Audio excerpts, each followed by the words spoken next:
14th of April 2024, we are going to discuss the following 4 topics with respect to your mains examination. As the practice goes, we have not taken any article for your prelims examination today, but we will be discussing the issues and articles with respect to Dr. B.R. Ambedkar. As you know that today, 14th of April, is his birth eve, right? Then we will move on and discuss the trends related to climate change jurisprudence, that is the outcome of recent case with respect to Supreme Court of India. Then we will see the other two newses, that is with respect to the viral hepatitis and India-US strategic partnership. So without further delay, let us begin our session. Before beginning, let me remind you about our new initiative, that is with respect to the Perspective magazine, which will be an interesting input for your PSIR preparation, and anyways other students which are interested in understanding comprehensive global affairs in a better way can also see this magazine. The link to this magazine will be given in the comment section.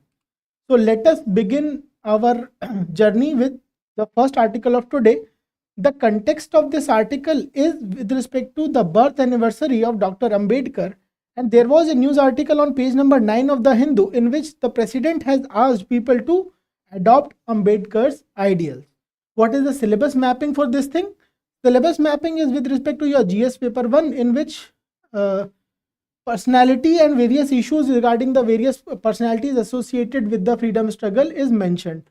Moreover, there has been a previous year question with respect to the relationship between Mahatma Gandhi and Ambedkarite ideology in 2015. So let us briefly understand the key ideas of Dr. Ambedkar. The first one was that he was against the caste-based discrimination. He said that discrimination on the basis of caste and untouchability is the worst form of human violence that can be committed against the human dignity. The second aspect of the personality was with respect to his continued work with respect to Simon Commission. He was a part of Bombay Presidency Committee that worked with the Simon Commission in 1928 with respect to the constitutional reforms that were being carried out at that point of time. The report resulted in 3 roundtable conferences between 1930 and 32, and in which Dr. Ambedkar was invited to make his submissions. Now let us move and see what are his social contributions. He established various associations like Bahishkrat Hitkarni Sabha to promote education and social economic development among the Dalits. Again, these are the points to remember with respect to your prelims examination as well, that they can ask perhaps the question based on what is the name of organization and who was the person associated with the organization, and they can ask you to match the following. So similarly, in the same spirit, let us remember that he was associated with Bahishkrat Hitkarni Sabha. Then he also started journals like Mook Nayak, Bahishkrit Bharat and Equality Janta. At the same time, he is also the pioneer in establishing Samata Sainik Dal. This is a very rarely known institution, very less known institution. So perhaps there is a chance that UPSC might ask this thing. And People's Education Society. So as you see that his perspective with respect to empowerment was that you should have education. Then only if a person is educated, then only he will first understand his rights, and then after the cognizance and understanding of the rights, then only a person can stand up for their own rights.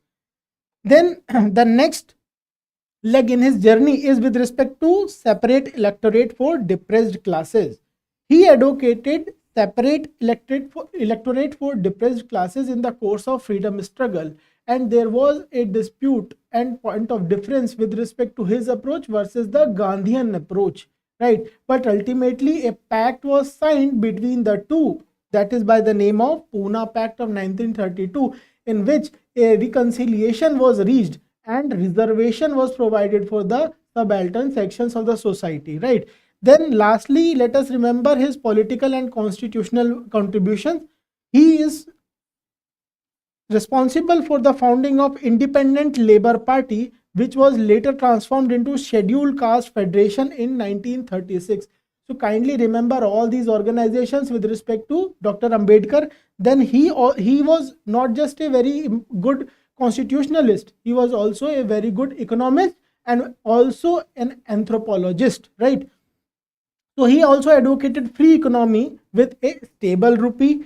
He also focused and had his opinion with respect to birth control, right, and family planning for the economic development. Then next is he emphasized on equal rights of women, and he was one of the pioneers with respect to the passage of Hindu Code Bill and rights with respect to marriage and inheritance for women folk of India, right? So this is all that is with respect to the contribution of Dr. Ambedkar.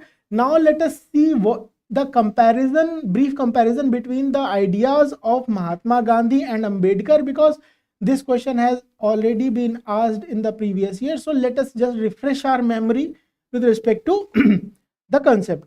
So with respect to society, Gandhiji perceived depressed classes to be an integral part of Indian society, right? And then with respect to Gandhiji, he also admitted that caste system or Varna system is an inherent idea that is embedded in the Indian civilization, and it must be reformed, but it should be continued. When it comes to Dr. Ambedkar, he was of the view of complete annihilation of caste system. According to him, this caste system in India was beyond reforms, and thus it could not be tolerated any further. When it comes to the political ideas, Gandhiji believed in peaceful political strikes. If I may have to categorize Gandhiji, he can be called as a moral anarchist. What is the meaning of moral anarchist? Anarchy means the person who does not, a kind of person who does not believe in any kind of political authority. So Gandhiji was a peaceful moral anarchist because he did not believe in the concept of hierarchy of power. However, when it comes to Dr. Ambedkar, he had developed a deep faith in the constitutional means of change and improvement in the conditions of the depressed sections of the society. Then with respect to villages, again they had a point of difference. Gandhiji believed villages to be of self-autonomy and self-sufficiency units, right? He was of the opinion that power structure should not be like centralized control structure of power, but there should be a decentralized system, and he used to call them village republics. However, when it comes to the ideas of Dr. B.R. Ambedkar, he was very critical of the concept. He was very apprehensive of the power that could be given to villages. He used to call them den of ignorance and sink of localism. Why? Because villages were the sites on which the caste identities used to be perpetuated. The worst kind of discrimination with respect to drinking water from well or drinking water from pot was enforced with respect to the Dalit sections of the society. So in his opinion, village system was beyond repair. There was a need of total overhaul, and in no condition the power could be given in the hands of village republics, right? Now let us see what is the current relevance. How can we cite that these are the current relevance with respect to Ambedkarite ideas? The first one being the establishment of an egalitarian society and end of caste-based discrimination is the outcome of his pursuit and struggle with respect to this particular issue. That we can also call him a visionary socialist of democratic system in India. See, there are three facets of democracy, that is social, economic, and political. And he used to say that without social and economic democracy, when I say democracy, what I mean is that equality of rights, right? So without social and economic democracy or progress, we cannot have any kind of political progress. Political progress cannot be divided of social and economic progress, right? Then the third point is with respect to advocacy against untouchability.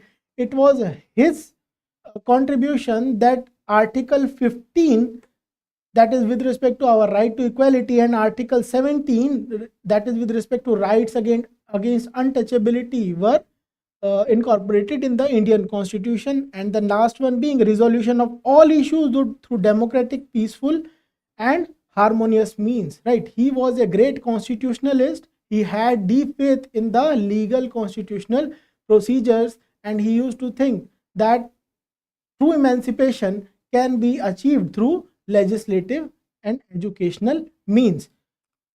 Now moving on to our second topic, that is with respect to the trends in climate change jurisprudence.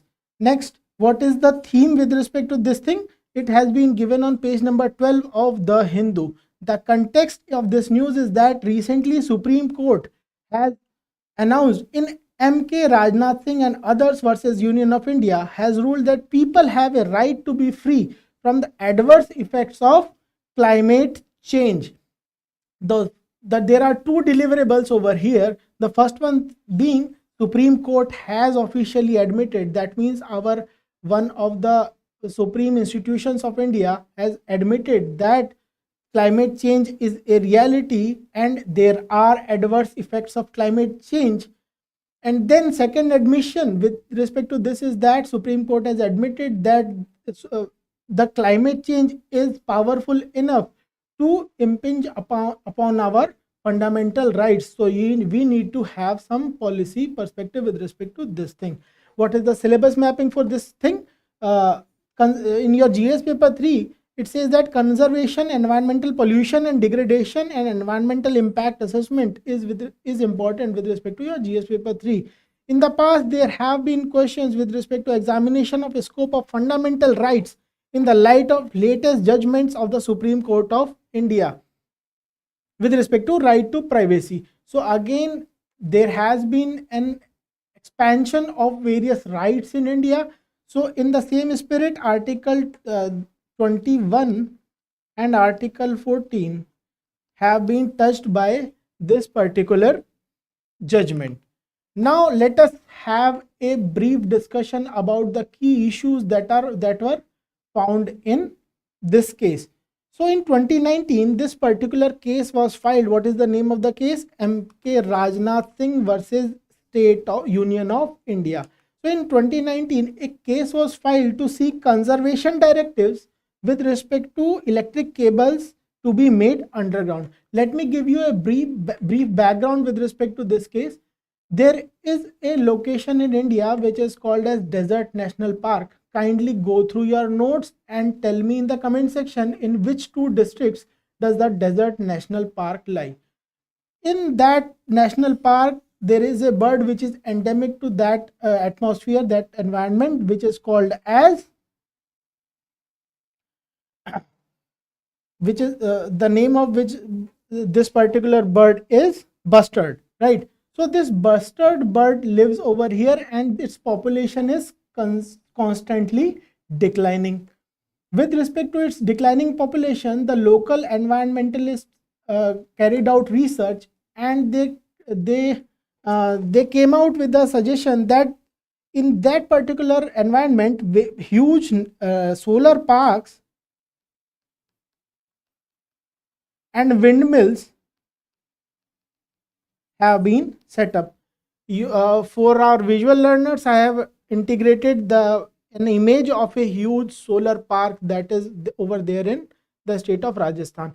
But the problem with respect to this is that when you have to transmit the energy, you kind of make long distance cables, and this bird has limited horizontal vision, and they get entangled, and because of their huge size, they get entangled with the wires and they die. So in 2021, Supreme Court ordered that all transmission lines like this needed to be buried inside the ground. But over the period, there was a review petition that was filed by the Union Ministry of Environment and then Ministry of New and Renewable Energy. Right. In 2024, the Supreme Court admitted and highlighted the importance of conservation of bustard, but they modified their previous order with respect to underground lines, and then they said that transmission lines can stay over the ground.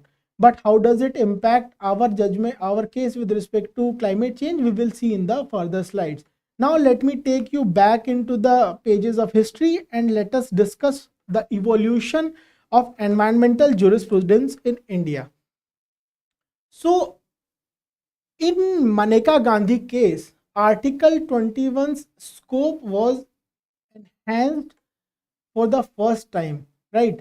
The Maneka Gandhi case said, in that particular case, it was said that the right to life is not merely for the animal existence or mere existence, it is a life full of human dignity. So this case opened up a scope of expansion of right to life. So, and in 1980s, there was an era of environmentalism also going on. You must be remembering that various kinds of institutions were set up with respect to environmental protection, water protection, so on and forth. So there was a kind of a wave that was going on because of adverse effect of industrialization were visible post World Wars, and the developing countries also started taking into cognizance that yes, environmental, there needs to be something done with respect to environment, and industrialization cannot go without any checks and balances. So the first case with respect to environmental jurisprudence in India was Rural Litigation and Entitlement Kendra versus State. In this particular case, this case was with respect to illegal stone quarries and mining in the state of Uttarakhand. The facts of the case are not important for us, but just let us just remember that right to healthy environment is an important attribute of right to life with human dignity. This was asserted by the Supreme Court of India. Then we come to MC Mehta versus Union of India. MC Mehta is a very prolific gentleman. He has given us so many cases with respect to environmental jurisprudence. He is a public spirited individual who carries on litigation with respect to improving the conditions of downtrodden, say, issues like environment, so on and forth. So in MC Mehta versus Union of India case, it was said that right to live in a pollution free environment is a part of fundamental right to life under Article 21. You see that how from Maneka Gandhi the story has started evolving, and then human dignity has come into picture, right to pollution free environment has come into picture. Next, in Subhash Kumar versus the state of Bihar, again Supreme Court reiterated his again Supreme Court is continuously reiterating and expanding. Once you reiterate and then you expand the definition and the scope of your rights, right? So they said that right to life and personal liberty cannot be enjoyed in the absence of clean environment. That is, clean environment is prerequisite or sine qua non for the enjoyment of life and personal liberty. Again, then we come to an important case in which three precedents were set. This Vellore Citizen Welfare Forum versus Union of India. Again, in this particular case also, the case was taken up by Shri MC Mehta, the name that we just read, right? So he was just a public spirited individual. The facts of the case is, again, there is a river nearby Vellore in which polluted industries were discharging polluted water, and then the river had come to a brink of dying. So in that particular instance, the case was filed, and the Supreme Court came up with three principles that yes, industries are important, but so is environment. So we have to strike a balance between the two, and a concept of sustainable development is necessary for a sustainable environment. Next, Supreme Court also came up with polluter pays principle. Today we all know what these principles and practices are, but imagine we are talking about the origin of all these concepts. So polluter pays principle is very simple, that if you pollute, if you put your discharge, if you put your industrial discharge, untreated industrial discharge into the rivers, that is with respect to common environment, you need to be sanctioned. There needs to be certain economic financial sanctions upon the particular industry. The third one being precautionary principle. The precautionary principle says that if a product or action has a risk of causing harm, precautionary measures must be taken before there is a scientific proof of the risk. And then consequently, we also need to explore various alternative mechanisms. If a particular process appears to be very dangerous with respect to environment and human habitat, so we need to follow a precautionary principle. So these were the outcomes with respect to this particular case. Again, there was a case, the litigant is MC Mehta versus Kamal Nath. It underscored the need to recognize right against climate change as a distinct right. So this was one of the perhaps first case in which this particular right against climate change was to be recognized as a distinct right. This issue was raised. Then the next case is Seri versus Union of India, Consumer Education and Research Center versus Union of India, in which right to health was recognized as a part of our fundamental right, and it was also said that government is bound to provide medical facilities to its citizens. So lastly, the two recent cases before this particular Rajnath Singh case are Karnataka Industrial Area Development Board versus K. Chenappa, that is in 2006, in which it was acknowledged that there is an acknowledgement of rising sea levels and there are adverse effect on coastal communities. Lastly, in Bombay Dyeing and Manufacturing Company Limited versus State of Bombay versus Bombay Environmental Action Group, in 2006, it was acknowledged that climate change posed a major threat to environment. So over the course of this journey, did you understand how we were able to evolve and progress with respect to environmental jurisprudence in India? So good, right? Now let us come back to MK Rajnath Singh case and see the deliverables of this particular case. What is the what are the outcomes with respect to this particular case? The first one is impact of climate change on health is recognized. So the first outcome of this case is that the government or the Supreme Court has recognized that climate change has adverse effect or impact on the health of individuals. Then again, there is another reiteration that right to health and healthy environment that is free from ill effects of climate change is again a part of fundamental right. How again, the next point is with respect to expansion of ambit with respect to Article 14. Now you might be wondering how Supreme Court has connected Article 14 with climate change.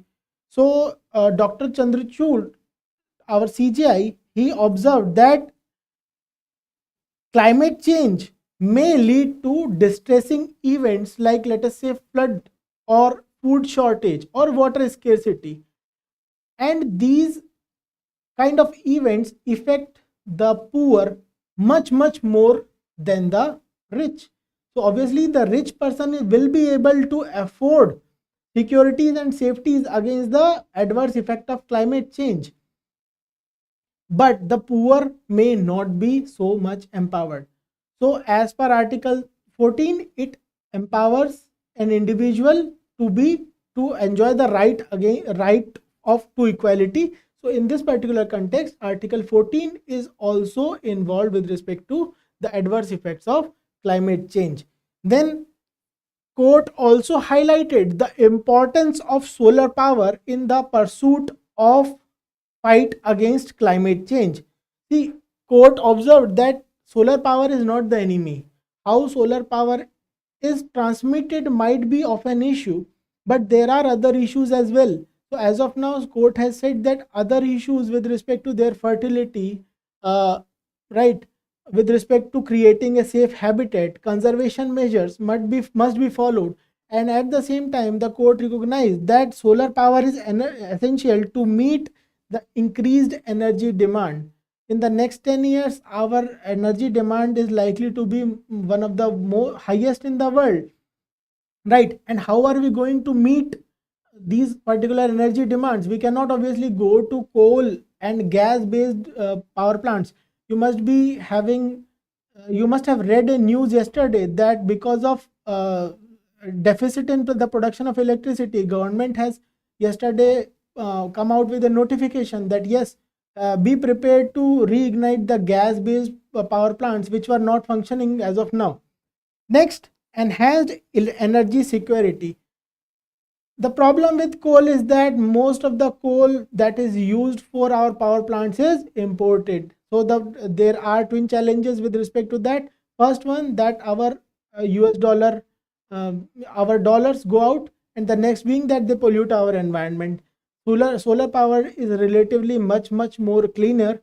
So and then it is produced with our own resources. So for the sake of energy security also, solar power is essential. And then solar power has direct bearing with respect to cleanliness of the environment, because there is no byproduct like carbon dioxide, monoxide, and fluorides, right?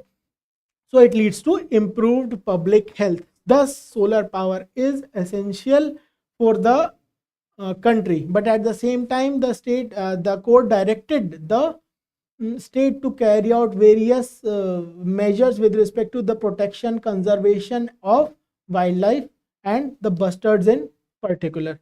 Then the next advantage, the outcome of this case is that just like we read the legal precedents with respect to the various cases in the previous slide, this case is going to be again followed as a legal precedent, and it will shape the future government policies for the next 5 years or 10 years or so on, right? So this is with respect to this particular topic. Let us have a 1 minute break and move on to our next topics.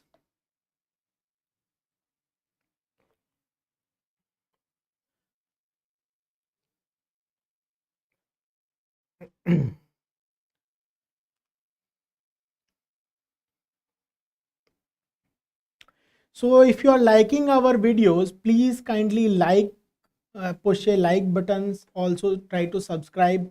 And as long as we are here, if you like these initiatives and some of your younger brothers, your sisters, right, your friends have started to prepare, let me just say this, that there is no other initiative like this particular Daily News Simplified program that we at Raus IAS conduct.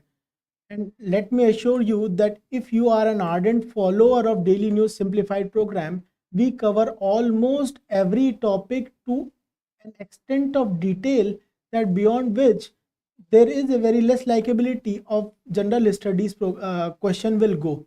So if you follow our initiative and not just following for the sake of it, we have already requested you once and twice earlier also that you keep a particular book with you or a copy with you and take certain notes out of it, right? And also, if some of your friends or younger siblings are starting to prepare, they can follow this initiative on the YouTube channel and gain expertise with respect to the current affairs, right?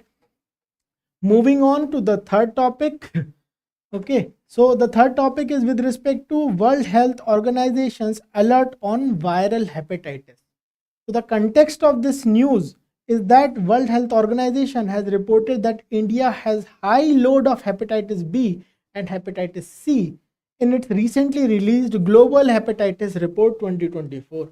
For the prelims point of view, what is important, that which organization releases World Hepatitis Report? So it is World Health Organization that releases the World Hepatitis Report.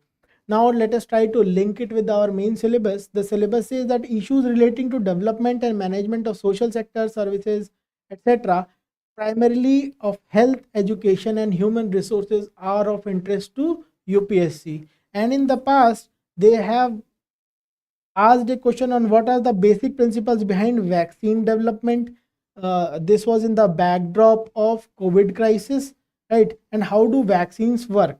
What approaches were adopted by the Indian vaccine manufacturers to produce COVID-19 vaccines? Okay, so in this context, let us understand the issues around the hepatitis management in India. So, what is hepatitis? Hepatitis is basically an inflammation, right? Inflammation means internal swelling, basically. It is an inflammation of liver caused by infectious viruses and non-infectious agents. So basically, if there is a viral load in your body which is causing an inflammation, that could be burning sensation, with respect to swelling also could be there. So that is the meaning of hepatitis. There are 5 main variants of hepatitis, that is A, B, C, D, E, and all these variants can cause liver disease. But then why do we have 5 kind of variants over here? The reason being that they differ in the ways with respect to that mode of transmission, severity of illness, and geographical distribution. So let us say perhaps we can say that hepatitis B and C is more prevalent in India.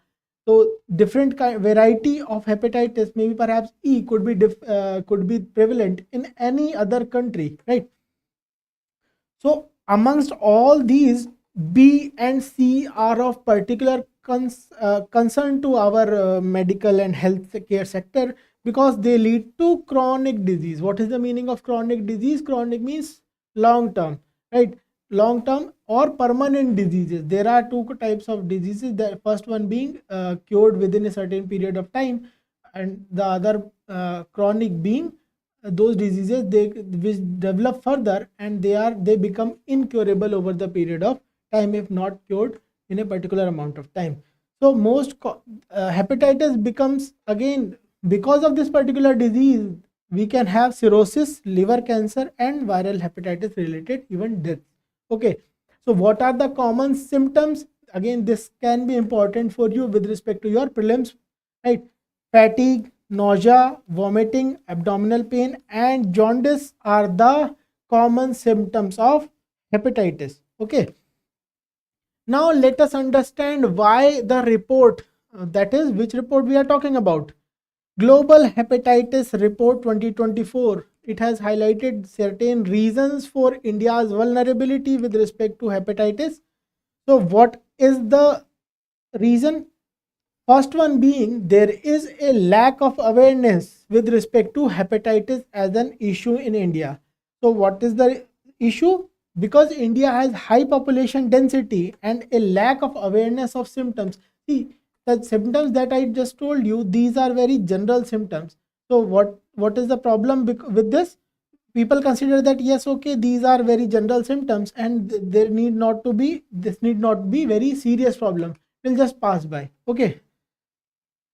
Then the issue is with respect to lack of screening and treatment facilities not adhering to good hygiene practices. Okay, so there is a lack of screening facilities with respect to this particular disease, and another leading cause is lack of good hygiene practices amongst us Indians as a general point.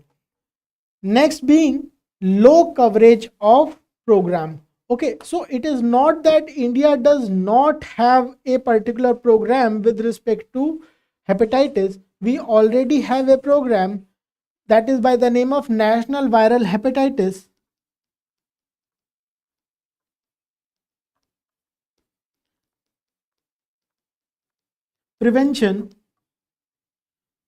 Control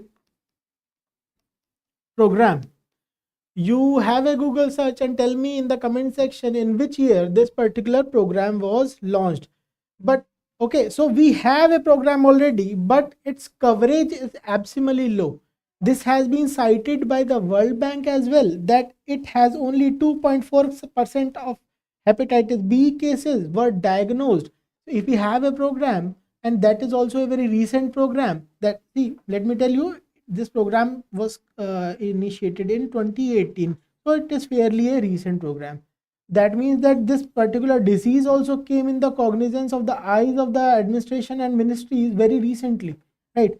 And then because of lack of cognizance itself, there is very low penetration. Only 2.4% of the hepatitis B cases are diagnosed and 0% receive treatment. This has been cited by the World Bank report, right? Sorry, not World Bank, World Health Organization report. Third is the inherent nature of the disease is also problematic. This particular disease might remain asymptomatic for years, right? What is the meaning of asymptomatic? See, symptoms are particular outcomes on the uh,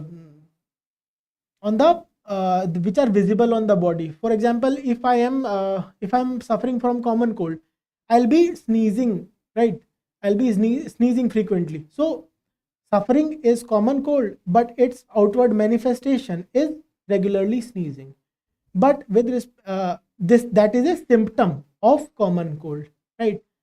But this, with respect to this particular disease, it might, there is a chance that this particular, we might be suffering from this disease, but this disease has no particular aggravated symptoms and it might remain asymptomatic for a long period of time. And again, because of lack of screening with respect to this disease, and coupled with asymptomatic nature, this disease can remain hidden inside the body for long durations of time, right? Next, another pressing issue with respect to the prevalence of this disease is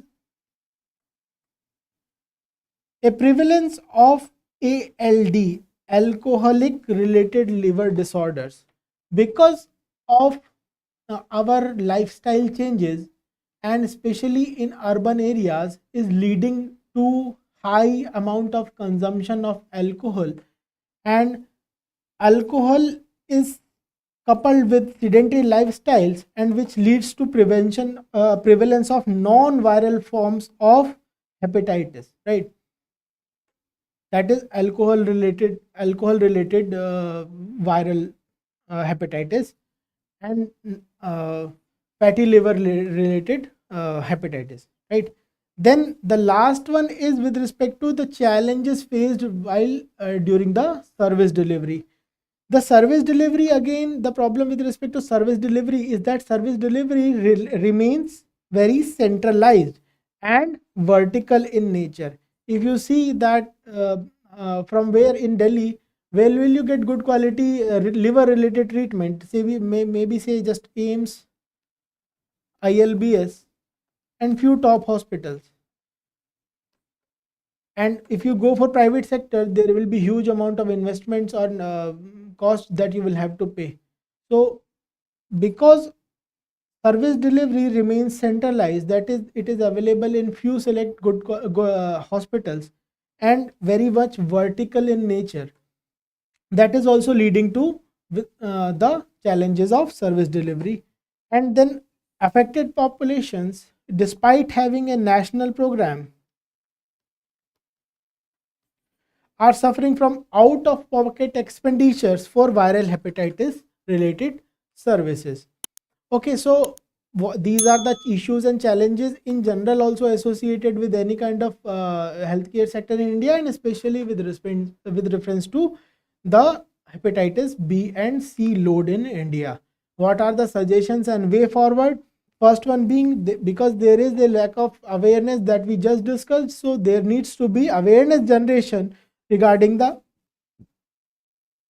viral hepatitis in the common populace.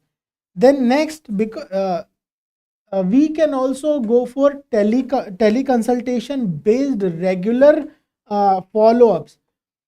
See, this disease does not require physical attendance to the hospitals. Once the treatment course has been started, generally, in general terms, teleconsultation can also work for the individuals. A doctor can prescribe medications based on the symptoms that are told by the patient, right?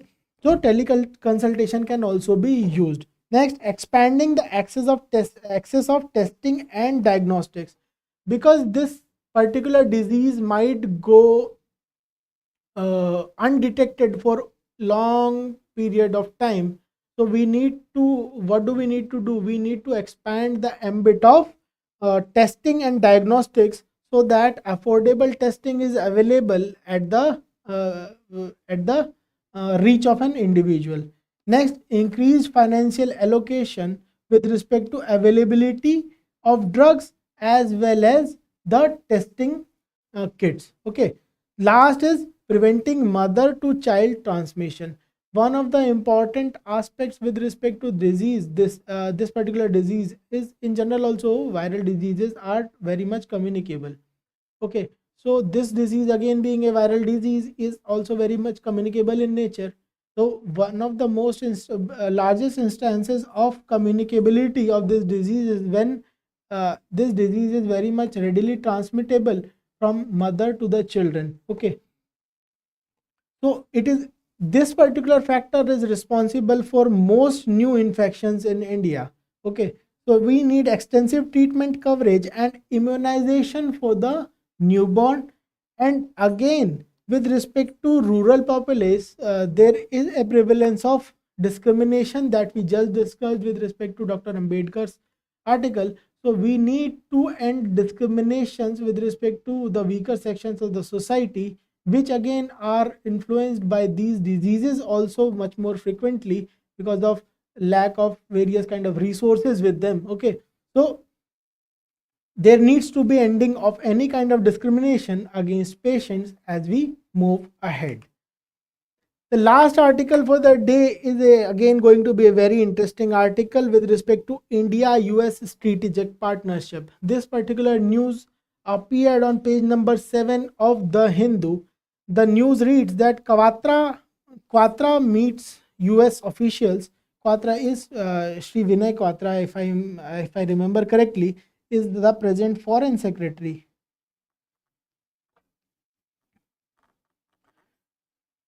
He has met US officials or US counterparts and reviewed the progress of strategic partnership, that is with respect to India and USA. Right. So what is the context of this news? So Foreign Secretary Vinay Quatra is on the US visit and has reviewed progress of strategic partnership with respect to India and USA. What is the syllabus mapping with respect to this news?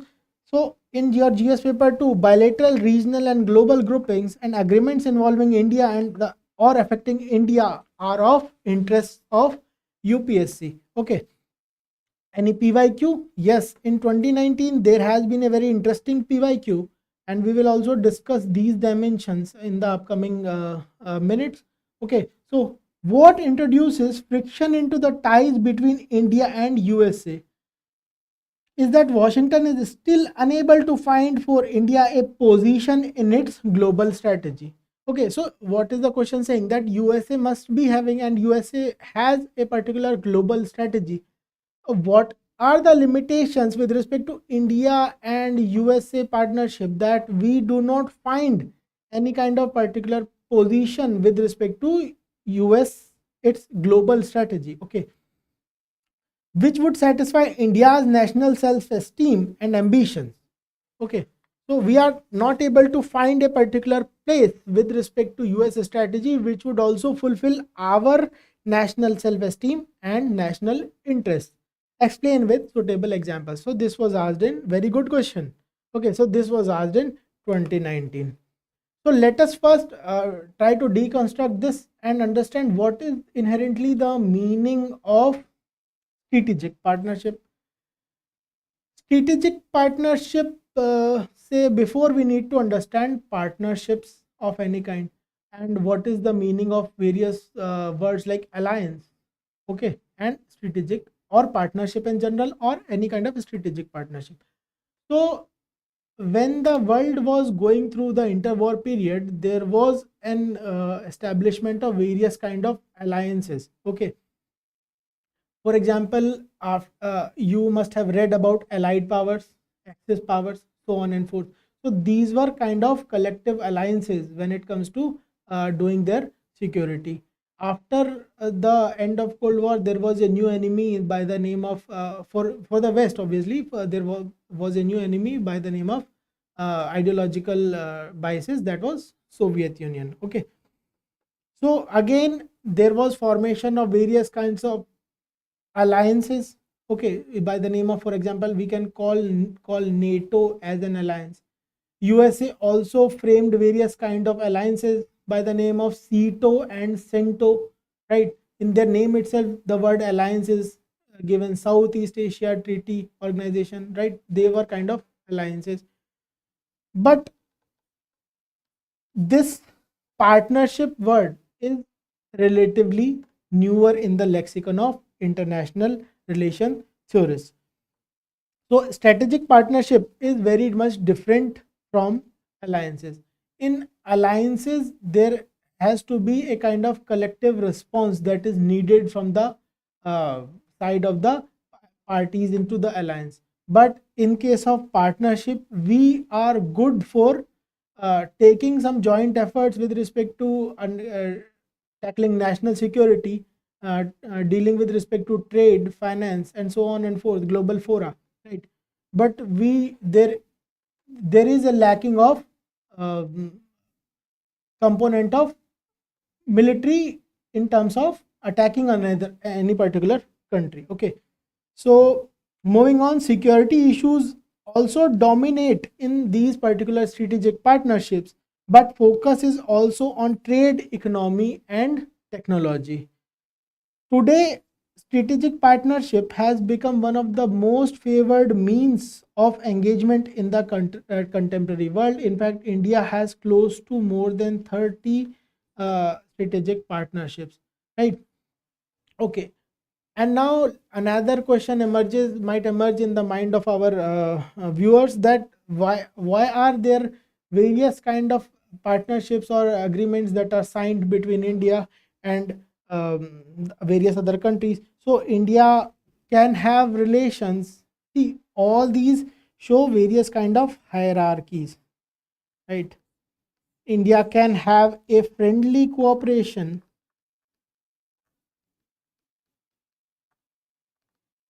agreement or partnership, sorry, with a particular country. So this is the very base level engagement. Then there can be cooperative partnership.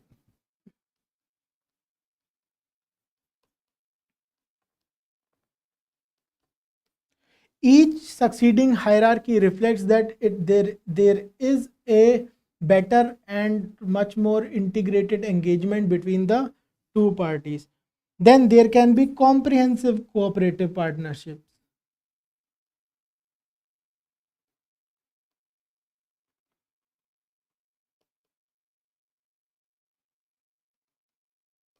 Moving on, there can be strategic partnerships.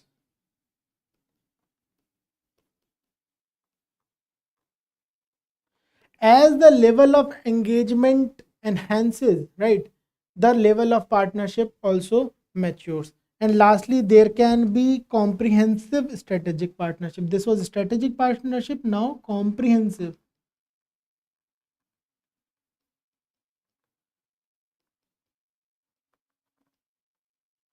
Okay, so moving on, let us this all this has been clear. Moving on to various dimensions of India-US partnership. So the first and foremost is with respect to the defense, that is USA is slowly but gradually replacing all other allies with respect to our defense needs. As our global footprint is increasing, our ambitions are increasing, we need much better quality armaments, both defensive as well as offensive. Again, there are issues with respect to the armaments that the Russian people supply us. So defense is becoming one of those sectors in which our partnership is growing, right? So defense trade, joint exercises, personnel exchange, and cooperation in maritime security and counter piracy is emerging as one of the key facets of India's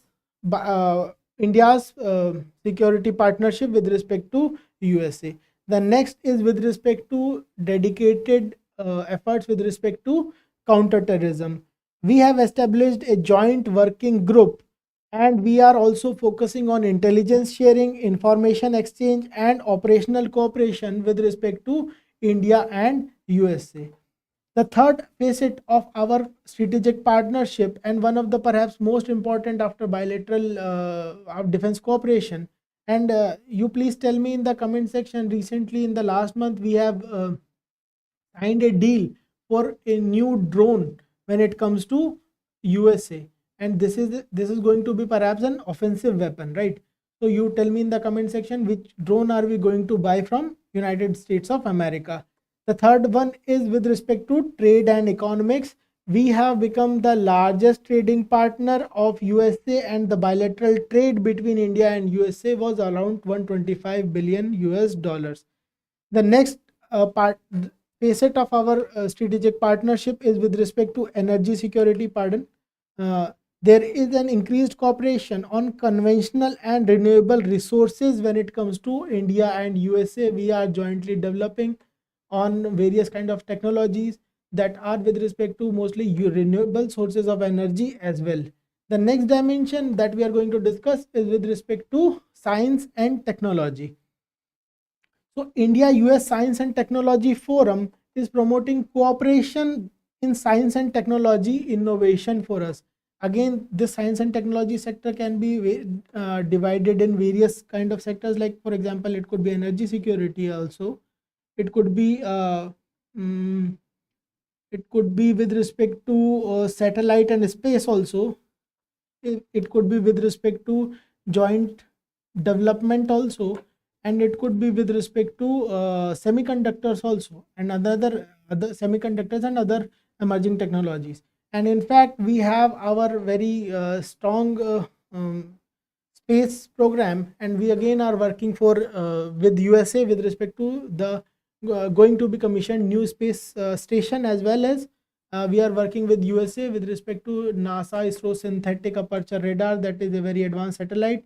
And recently, with the commencement with the finalization of PM Modi's visit to USA last year, we have signed a deal of Micron facility that is going to be one of the largest semiconductor facility, and USA is going to invest close to 800 million US dollars in that facility. Last is with respect to diaspora and regional cooperation. India has 4 million strong diaspora presence in USA, and in our last lecture with respect to foreign forex reserves, we also mentioned that unlike the Gulf countries, in which mostly our diaspora is blue collared employees, in USA they are white collared employees who are famous educationists, who are famous researchers, innovators, CEOs, so on and forth. So they have a kind of sway, not just in the domestic politics of USA, but they are also having a sway in shaping the foreign policy of USA and changing the perception with respect to India in the minds of United States policy framework. So in this context of the relationship between India and USA and the game of perception, it is said that USA India relationship has passed through the following phases. The first one was being cynical of each other. So back immediately after independence, they went for the relationships with Pakistan, and inadvertently we chose non-alignment movement, and we got a little bit closer to the Soviet camp because of our ideological reasons and legacy of British Raj. So the first phase was cynical. The second one was skeptical. The third phase, again later on, they in the 17s there was an era of skepticalism also in the relationship between India and USA. The next one, over the period, the relationship matured and we two became neutral to each other, right? The next phase was in the late 2000s. The next phase was positive. This was an era of NDA 1 immediately in the early 2000s. Okay, so this era was of positive, in which UPA also signed a civil nuclear deal also, and there was a element of positivity between the relationship. And lastly, the most recent phase in which in between the perceptions of Indians in the minds of USA and USA Americans in the minds of India is ambitious. Now we are eyeing for ambition between what else can we achieve collectively, right? So this is what is our thinking with respect to USA now. Okay, so briefly let us go through emerging issues and challenges which are of the recent nature. So it is said that India USA relationship is going through a phase of 3 steps forward, but perhaps 1 step backward as well. So it is again this India US relationship is not free of its irritants. Okay, so India's stand on nuclear war is again a cause of concern when it comes to the relationship between India and USA. USA would very much like India to have a clear cut stand, and most likely a stand that is pro West with respect to Ukraine, right? And again they try to say that you preach very much moralistic way that you respect and have uh, you respect and follow the principles of international order, but again because you are not siding with Ukraine in this particular war, you are kind of favoring the other camp. Okay, so there are irritants with respect to India's stand on Ukrainian war. Again, an emerging issue is with respect to the Khalistan movement. There was recent allegation with respect to India that Indian or a Indian citizen was behind a plot to kill one of the uh, terrorists, that is with respect to the Khalistan. And USA believed on the reports that were unsubstantiated reports that came from the Canadian Prime Minister, right? And again, they started prosecution also of one particular individual. This issue was very hot in the last, I guess 4 or 5 months back. Then USA, because it did not take any actions on the San Francisco attack, it became a very kind of irritant in the minds of Indians that you as in USA is nurturing separatist elements, and why are they giving space to separatist elements on their own soil, that is with respect to India. And then the relationship with respect to Iran is again a cause of concern when it comes to India USA relationship.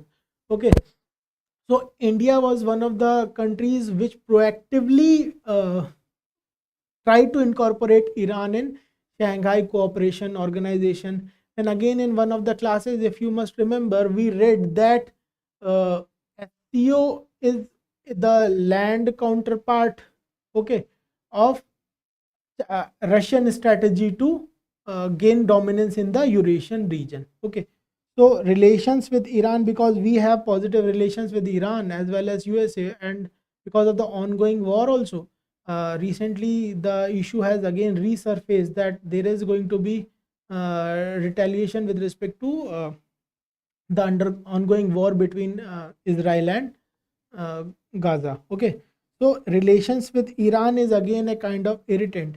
So if you see that this is India, okay, so east of India, we see that east of India there is a large cooperation. You take Quad, you take China, you take Indo-Pacific. There is largely cooperation when it comes to India US relationship, that is east of India. But when it comes to west of India, that is there are issues and challenges. You take Ukraine, there are divisions, there is division with respect to the uh, how to, with respect to the approach to how to proceed. You take Pakistan, you take Iran, there is a divergence. You take overall Europe, there is a divergence of opinion when it comes to India US thinking and mindset. But largely with respect to China, with respect to Indo Pacific, you with respect to Quad, so on and forth. So there is a large scale consensus. Okay, so this is the meta analysis of this particular issue. Now what is the way forward for us to understand? The way forward is going to be partnership. First point is partnership is critical for ensuring free, open and rule bound Indo-Pacific region. Okay, so in the mindset, in the eyes of policy framers of USA, India is seen as largely a counterweight to China, right? Perhaps India is the only country which can show when it comes to China. Okay, then because China is one of the violators of rule-based world order, that is one of the key foreign policy principles when it comes to USA. So India would, USA would very much like India to be a partner over there. Next is capturing the demographic dividend. India is overbulging with respect to its demographic dividend, and USA would very much like to skill train and transfer its industry so that they could gain and India could utilize its demographic dividend. Then as per various scholars, the present bilateral trade is close to 128.5 billion that we just discussed, but there is the potential for it to go up to 500 billion, and the way forward is going to be in terms of direct investment, joint ventures, partnerships, educational exchanges and tourism. So if all these sectors are explored, there is going to be a substantial increase in the bilateral trade. And lastly, India's emergence as a leading player on the world platform is positive, is taken very positively, and at the same time, if we cooperate on this front, we along with USA will be able to reshape the emerging world order, right? That is going to be a challenge when it comes to dealing with, for example, China. Okay, so with this we conclude our session for today. Thank you for watching. Please do not hesitate to share this video. Also, please like it as well. Okay, so thank you for watching. That will be all from my end. We'll meet soon.